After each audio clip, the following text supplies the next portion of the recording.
Hello everyone, welcome. इस बार दिसंबर 2025 के UGC net economics के एग्जाम में आपको ये क्वेश्चन पूछा गया था जिसमें बहुत सारे स्टूडेंट्स कंफ्यूज्ड थे कि इसका आंसर फोर्थ होना चाहिए था, फर्स्ट होना चाहिए था, है ना। या ऑप्शंस में कंफ्यूज थे और काफ़ी सारे आई थिंक लर्नर्स ने इसको चैलेंज भी करा था, पर उसके बावजूद इसका आंसर चेंज नहीं हुआ क्योंकि मतलब जो लॉजिक से उन्होंने इस क्वेश्चन का आंसर फर्स्ट दिया है वो बिल्कुल सही लॉजिक था। दैट मीन्स समझते हैं इस पूरे प्रोसेस को। देखिए, इससे पहले मैंने कंपनसेटेड डिमांड पर वीडियो बनाई हुई है इस चैनल पर। स्टूडेंट से रिक्वेस्ट है कि अगर ये क्वेश्चन सॉल्व करने का सारा जो प्रोसेस है, इसके पीछे का कंसेप्ट समझना है आपको पहले, तो वो वीडियो देख लेना जरूर, ठीक है। क्योंकि उस वीडियो को देख लोगे समझ में आ जाएगा कंपनसेटेड डिमांड का क्या, price effect, substitution effect, income effect वाली ये चीजें होती हैं, ये क्या है, ठीक है। स्लट्स की theorem, compensating variation income, cost difference approach, ये सब चीज़ें समझाई हैं उसमें, तो वो चीज़ें देख लीजिएगा, वो लेक्चर देख लीजिएगा। उस लेक्चर का क्रक्स जो है मैं इसमें भी आपको बता दूंगी, ठीक है, क्योंकि उसके बिना हम आंसर तक अप्रोच नहीं कर पाएंगे। तो देखिए, सबसे पहले ना हम इन इफेक्ट्स के बारे में थोड़ा सा समझते हैं। ध्यान से समझिए, मैं आपको ब्लैंक स्लाइड पर समझाऊंगी, ऐसे नहीं मजा आता। देखिए, एक चार्ट बनाइए, ब्लैक पेन, एक चार्ट बनाइए, ठीक है। यहाँ पे आप लिखिए गुड्स, ठीक है। यहाँ पे लिखिए नॉर्मल गुड, यहाँ पे लिखिए इंफीरियर गुड, यहाँ पे लिखिए गिवन गुड, ठीक है जी, goods.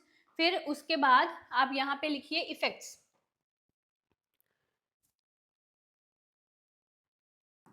Price effect, income effect and substitution effect, ठीक है। अब ध्यान से समझिए, जो सब्सटीट्यूशन इफेक्ट होता है, अगर आप कोई स्टैंडर्ड टेक्स्ट बुक पढ़ेंगे, जैसे एचएल हुजा है या कुछ सियानीज की बुक है ना, माइक्रो इकोनॉमिक्स की, उसमें पढ़ेंगे तो उसमें ये चीज साफ साफ लिखी हुई है कि जो सब्सटीट्यूशन इफेक्ट है वो नेगेटिव होता है सभी गुड्स के केसेस में। इट इज ऑलवेज नेगेटिव, वहां पे लिखा हुआ है ये चीज, है ना, कि सब्सटीट्यूशन इफेक्ट इज नेगेटिव। और क्या होता है सब्सटीट्यूशन इफेक्ट, क्यों नेगेटिव होता है, उसके लिए आप वो पहले वाली क्लास एक देख लेना, ठीक है। अब यहाँ पे ध्यान से समझिए इनकम इफेक्ट। अब जो हम स्लट्स की थ्योरम करते हैं ना, बेसिकली कंपनसेटेड डिमांड कर्व, उसमें हम एक चीज करते हैं, price effect is equal to substitution effect plus income effect, ठीक है।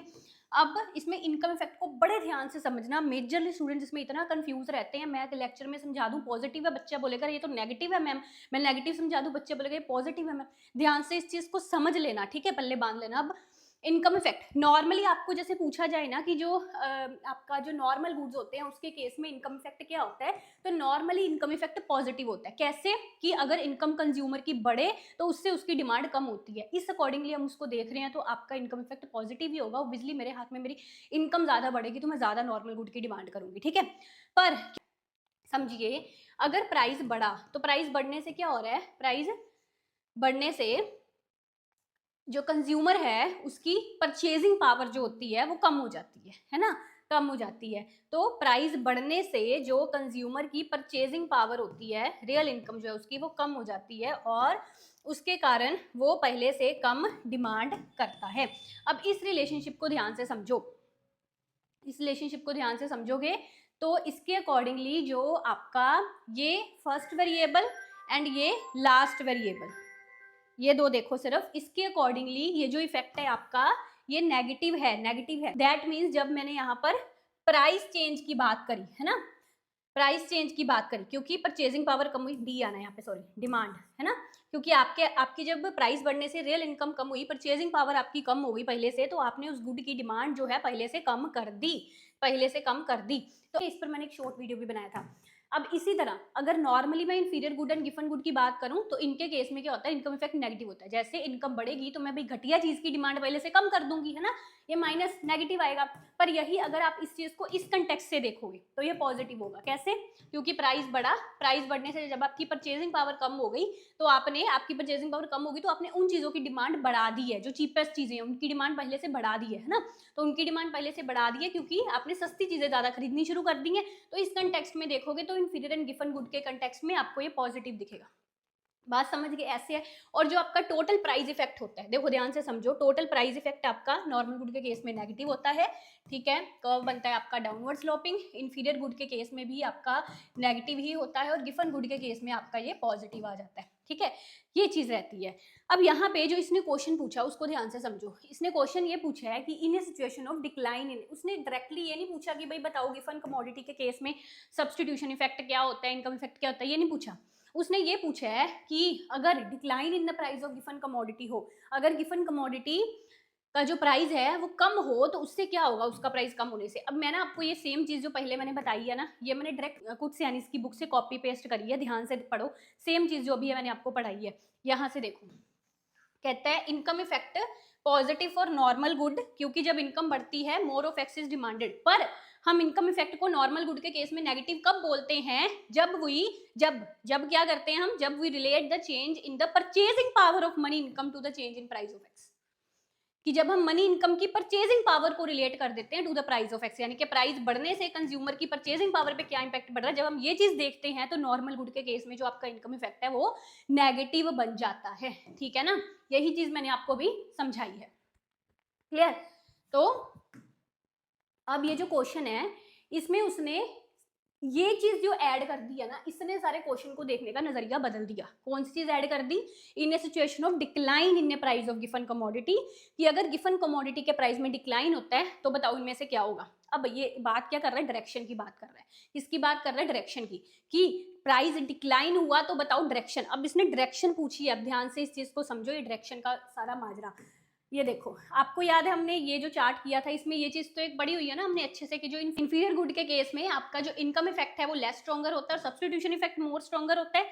गिवन गुड के केस में इनकम इफेक्ट मच स्ट्रॉन्गर होता है सब्स्टिट्यूशन इफेक्ट से। ये चीज तो हमने पढ़ी हुई, रटी हुई है अपनी क्लासेस में, है ना। In the case of inferior good substitution is more strong and in case of given good income effect is more strong, है ना।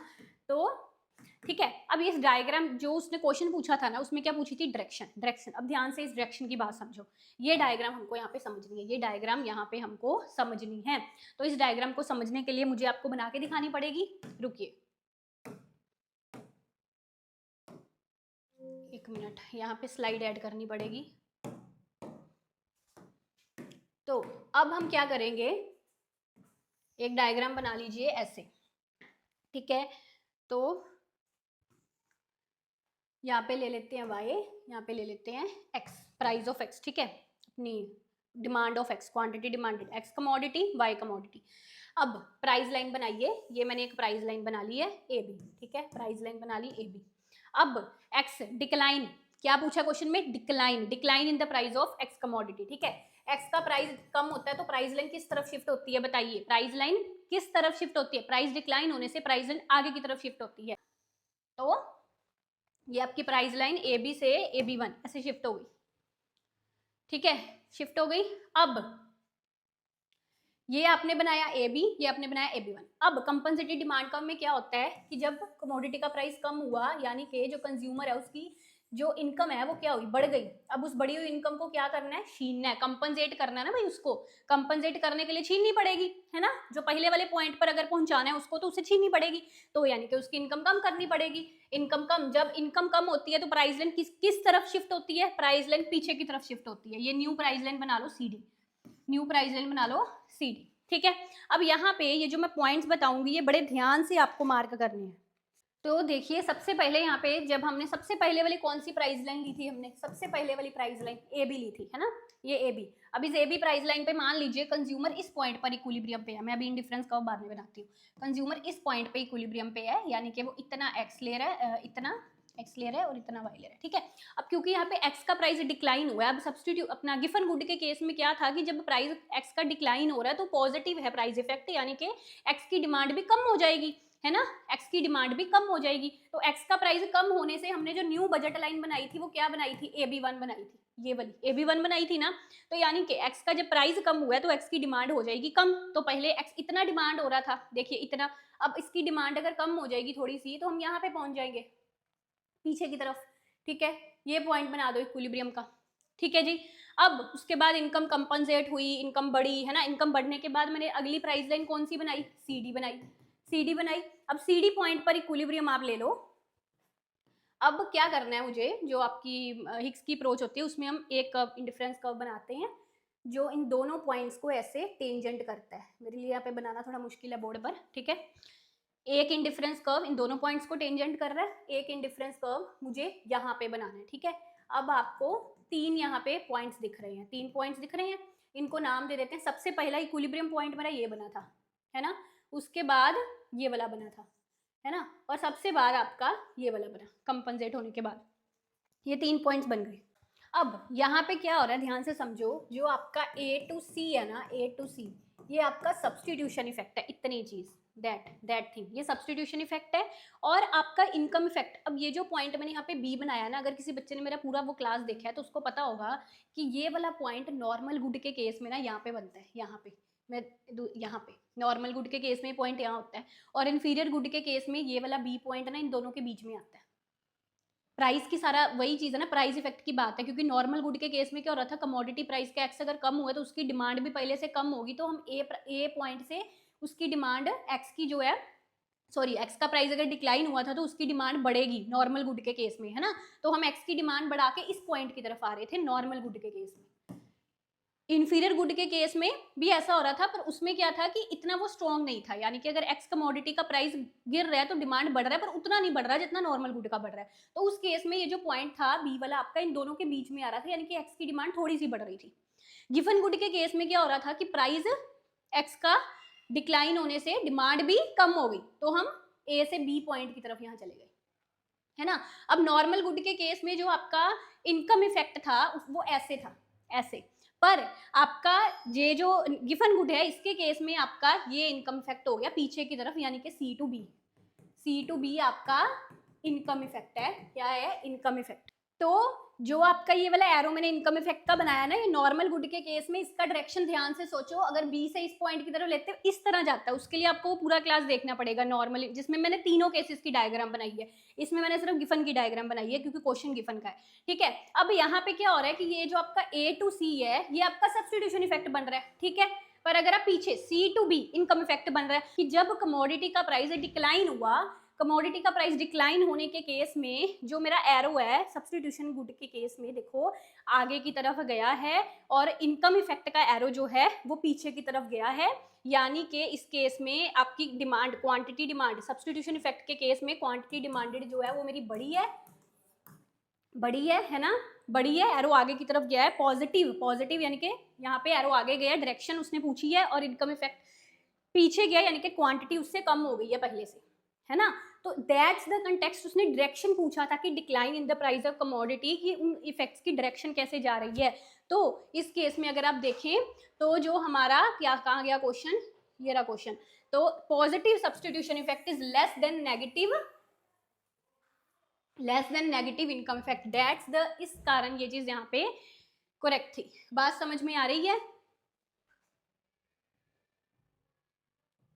कमेंट्स में चीज़ें बता देना मुझे कैसा लगा क्या, और अगर इकोनॉमिक्स के हमारे पूरे कोर्स में इनरोल करना चाह रहे हैं तो फटाफट से हमारी एप्लीकेशन को डाउनलोड कर लीजिए। Best of luck.